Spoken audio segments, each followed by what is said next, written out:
요한복음 12장 1절로 8절 말씀입니다. 유월절 엿새 전에 예수께서 베다니에 이르시니 이곳은 예수께서 죽은 자 가운데서 살리신 나사로가 있는 곳이라. 거기서 예수를 위하여 잔치할세 마르다는 일을 하고 나사로는 예수와 함께 앉은 자 중에 있더라. 마리아는 지극히 비싼 향유 곧 순전한 나드 한 근을 가져다가 예수의 발에 붓고 자기 머리털로 그의 발을 닦으니 향유 냄새가 집에 가득하더라. 제자 중 하나로서 예수를 잡아줄 가롯 유다가 말하되 이 향유를 어찌하여 300데나리온에 팔아 가난한 자들에게 주지 아니하였느냐 하니 이렇게 말함은 가난한 자들을 생각함이 아니요 그는 도둑이라. 돈 궤를 맞고 거기 넣는 것을 훔쳐 가미르라.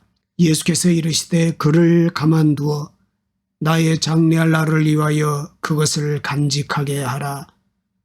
가난한 자들은 항상 너희와 함께 있거니와 나는 항상 있지 아니하리라 하시니라. 아멘. 오늘 말씀을 보면 나사로의 병이 치유된 것 때문에 잔치가 열렸습니다. 2절 말씀에 보시면 거기서 예수를 위하여 잔치할세 이렇게 기록하고 있지요. 예수를 위한 잔치라고 말씀하고 있습니다. 복음서에는 잔치 이야기가 기록이 되어 있어요. 예수님의 사역도 가나 혼인잔치가 그 시작입니다. 왜 잔치 이야기, 특히 예수 잔치에 관한 말씀들이 있을까? 예수께서 잔치에 계심으로 어떤 일이 일어났는지를 말하려고 하기 때문입니다.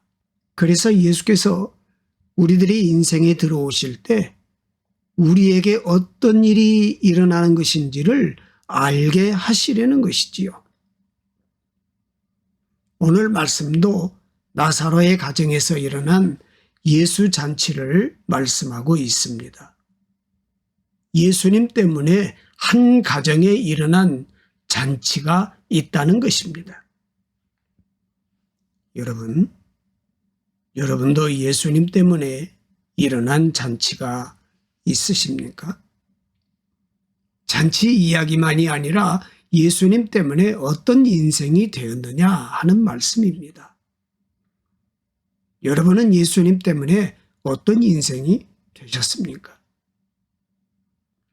역대하 34장에 보면 요시야 왕 이야기가 있습니다. 요시야는 8살의 왕이 되어서 31년 동안 유다를 다스렸습니다. 그런데 그런 요시야를 성경이 이렇게 평가하고 있습니다. 역대하 34장 2절 말씀에 보시면 여호와 보시기에 정직하게 행하여 그의 조상 다윗의 길로 걸으며 좌우로 치우치지 아니하고 이렇게 기록하고 있습니다. 요시야는 다윗의 길로 걸었다라는 평가를 받습니다. 다윗의 길이 무엇입니까? 다윗처럼 하나님께 인정을 받으려는 인생을 살아가는 것을 뜻합니다. 요시야라는 왕이 그런 인생을 살았다는 것입니다. 사람의 인정보다 하나님께 인정을 받으려는 인생을 살았다는 것입니다. 이게 바로 예수 잔치가 일어난 인생이 아니겠습니까? 그런데 요시야가 다윗의 길을 걷는 인생을 살아가자 성경은 그에게 2가지 일이 일어났다고 말씀하고 있습니다. 역대하 34장 8절에 보면 요시야가 왕위에 있은 지 18째 해에 그 땅과 성전을 정결하게 하기를 마치고 이렇게 기록하고 있습니다. 먼저는 그 땅의 회복이 일어났다라고 말씀을 하고 있죠. 그 땅은 예레츠라는 말인데 이것은 하나님이 주신 가나안 땅, 하나님이 이스라엘에게 주신 영원한 기업을 말합니다. 하나님이 주신 기업의 회복이 일어났다는 것입니다. 이스라엘은 하나님의 족속으로 부르심을 받아 가나안이라는 기업을 얻었지만 하나님과 함께 걸어가는 대신 자신들의 성공과 영광을 위해서 풍요의 신인 바알과 아세라를 섬겼습니다. 그렇지만 그 결과 오히려 이스라엘은 가나안을 강대국들에게 빼앗기게 되지요. 하나님의 기업을 잃어버린 것입니다. 요시야가 다윗의 길을 걸으려고 할 때 하나님은 그 땅의 회복을 주셨다라는 말입니다. 우리도 마찬가지지요. 우리가 신앙생활을 한다는 것은 우리 인생에 하나님이 주신 기업을 얻는 것을 말하는 것입니다. 다음으로는 성전의 회복입니다. 요시야는 성전을 수리합니다. 건물 수리를 의미하는 것만이 아닙니다. 성전을 수리한다는 것은 예배가 회복된다는 의미입니다. 요시야가 다윗의 길로 행하려고 하자 하나님은 그와 만나 주시고 그에게 하나님의 역사를 일으키신다는 의미입니다. 우리 인생도 마찬가지 아니겠습니까? 사랑하는 여러분, 오늘 나사로의 가정에서 일어난 예수 잔치를 통해서 우리가 얻어야 할 메시지는 무엇일까요? 어떤 잔치, 어떤 인생을 말씀하려고 하시는 것일까요? 첫째는 영접의 잔치입니다. 예수를 위한 잔치에서 마리아가 돌발적인 행동을 하지요. 3절입니다. 마리아는 지극히 비싼 향유 곧 순전한 나드 한 근을 가져다가 예수의 발에 붓고 자기 머리털로 그의 발을 닦으니 향유 냄새가 집에 가득하더라 그랬습니다. 마가복음 14장 3절 말씀에 보면 나드 한 옥합을 예수님께 부었다 이렇게 기록하고 있어요. 나드는 인도에서 수입한 고급 향수 기름이었다고 합니다. 매우 값이 비싸서 흔히 사용할 수 없는 아주 귀한 것이었다고 말을 하지요. 보통 나드 한 옥합은 노동자의 300일 품삯에 해당하는 300데나리온의 값어치가 있었다 그랬습니다. 노동자의 1년 봉급에 해당하는 금액이지요. 일반적으로 유대인들에게 여자아이가 태어나면 그때부터 조금씩 작은 병에 향유를 모았다고 합니다. 아이가 시집 갈 때가 되면 그때까지 모았던 향유를 팔아서 결혼식에 사용했다고 합니다. 그러나 향유 옥합은 마리아가 가진 모든 것입니다. 그런데 그 향유 옥합을 깨뜨린 것입니다. 마리아의 행동을 어떻게 보아야 할까요? 예수께서 나사로를 살리신 것이 너무나도 감사해서 한 행동으로 보아야 합니까? 좋은 일이 일어난 것에 대한 감사로만 보기에는 너무나 특별한 점이 있잖아요. 오늘 말씀을 자세히 보면 마리아는 향유 옥합을 깨뜨려서 예수님의 발에 부은 것만이 아니었습니다. 마리아에게 특별한 행동이 있었습니다. 자기 머리털로 예수님의 발을 씻었습니다. 그래서 그 집에 향유 냄새가 가득하게 되었습니다. 유대인들은 손님을 초청해서 자신들의 집에 모실 때 집 입구에서 손님의 발을 씻기는 전통이 있습니다. 메마른 유대 지역에서 샌들을 신는 유대인들은 항상 발이 더러워서 집에 들어오기 전에 그 집의 종이 손님의 발을 씻기는 습관이 있습니다. 그리고 그것은 손님을 향한 최고의 영접이었습니다. 마리아의 행동도 그렇게 보아야 합니다. 단순한 감사가 아닙니다. 그 수준을 훨씬 넘어섭니다. 이것을 영접이라고 합니다.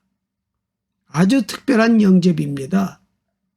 예수님을 자신의 인생에 모시는 고백입니다. 왜 그렇습니까? 유대 여자들의 머리털은 아무에게나 보여주는 것이 아니기 때문입니다. 오직 결혼한 후에 남편에게만 보여주는 것입니다. 그래서 만약에 결혼한 여자가 머리털을 드러내고 거리를 걸으면 그 여자의 남편은 이혼 지참금이 없이 여자와 이혼할 수 있을 정도였다고 합니다. 그렇듯 유대인들에게 있어서 여자의 머리털은 소중한 것입니다. 그런데 마리아는 사람들이 많은 잔치에서 자신의 머리털로 예수님의 발을 씻깁니다. 그래서 우리는 마리아의 행동을 단순히 큰 감사로만 해석할 수 없습니다. 우리는 마리아의 행동을 영접이라는 특별한 단어로 부릅니다. 마리아가 자신의 인생을 걸고 예수님을 영접한 것입니다. 사랑하는 여러분, 여러분은 예수님을 영접했습니까? 예수님을 여러분의 인생에 모셨습니까? 신앙생활은 예수 그리스도를 모시는 생활, 영접입니다. 요시야가 하나님께 인정받으려는 다윗의 길을 걸어간 것처럼 마리아가 향유 옥합을 깨트린 것처럼 하나님을 자신의 인생에 모시는 행위입니다. 그런데 어떻게 영접하는 신앙생활을 할 수 있을까요? 어떻게 요시야처럼 마리아처럼 그렇게 살아갈 수 있을까요? 그것은 하나님의 일하심이 있다는 고백이 있을 때에만 가능합니다. 마리아가 나사로의 부활을 통해서 하나님의 일하심을 보지 못했다면 과연 그렇게 할 수 있었을까? 하나님의 일하심을 보지 않고는 누구도 영접하는 신앙이 될 수 없습니다. 그래서 영접은 하나님의 일하심을 고백하는 믿음의 행위입니다. 나의 인생에 하나님의 역사가 있음을 믿는 행동입니다. 그럴 때만 우리에게 영접이 일어납니다. 하나님의 일하심을 보고 믿고 따를 때에 일어나는 영접, 즉 하나님을 모시는 신앙이 우리에게 너무나도 중요한 것입니다. 마리아처럼 하나님의 일하심을 보고 하나님을 영접하면 하나님이 계획하신 일들이 열매에 맺을 것을 바라보게 되는 것입니다. 이것이 마리아의 영접 잔치입니다. 두 번째는 분노의 잔치예요. 마리아에게서 일어난 영접의 잔치에도 불구하고 오늘 말씀을 보면 마리아의 행동에 대한 제자들의 반응이 나옵니다. 4절 5절 말씀에 제자 중 하나로서 예수를 잡아줄 가룟 유다가 말하되 이 향유를 어찌하여 300데나리온에 팔아 가난한 자들에게 주지 아니하였느냐 하니 그랬어요. 가룟 유다는 마리아의 행동을 보면서 왜 그렇게 분노하게 되었을까요? 가룟 유다의 분노가 우리에게 주는 메시지가 무엇입니까? 첫째는 사람에 대한 분노입니다. 가룟 유다는 마리아의 행동을 300데나리온의 돈을 허비하는 일이라 이렇게 말하지요. 가난한 사람들에게 주었다면 많은 사람들을 구제할 수 있는 큰 돈이었기 때문입니다. 가룟 유다의 말은 합리적인 말이지요. 이성적인 고백입니다. 그래서 마리아의 행동 때문에 가룟 유다는 분노합니다. 그러나 중요한 것이 빠졌습니다. 가룟 유다는 이 일 가운데에서 하나님이 하시는 일을 보지 못했습니다. 예수님께서 마리아의 행동을 보시고 이렇게 말씀하셨던 것을 가룟 유다는 이해하지 못할 것입니다. 마가복음 14장 9절 말씀에 보면 내가 진실로 너희에게 이르노니 온 천하에 어디서든지 복음이 전파되는 곳에는 이 여자가 행한 일도 말하여 그를 기억하리라 하시니라. 이렇게 말씀하셨어요. 왜 예수님이 마리아의 일들이 기념되는 일이 될 것이다 라고 말씀하실까? 마리아가 대단한 헌신을 했기 때문입니까? 아닙니다. 수많은 사람이 복음을 만나고 그 복음에 하나님이 하시는 일이 있음을 알게 될 때 마리아의 일을 이해하게 될 것이라는 말씀입니다. 그러나 가룟 유다는 예수 잔치에 있지만 그곳에서 일어나는 하나님의 일을 전혀 보지 못합니다.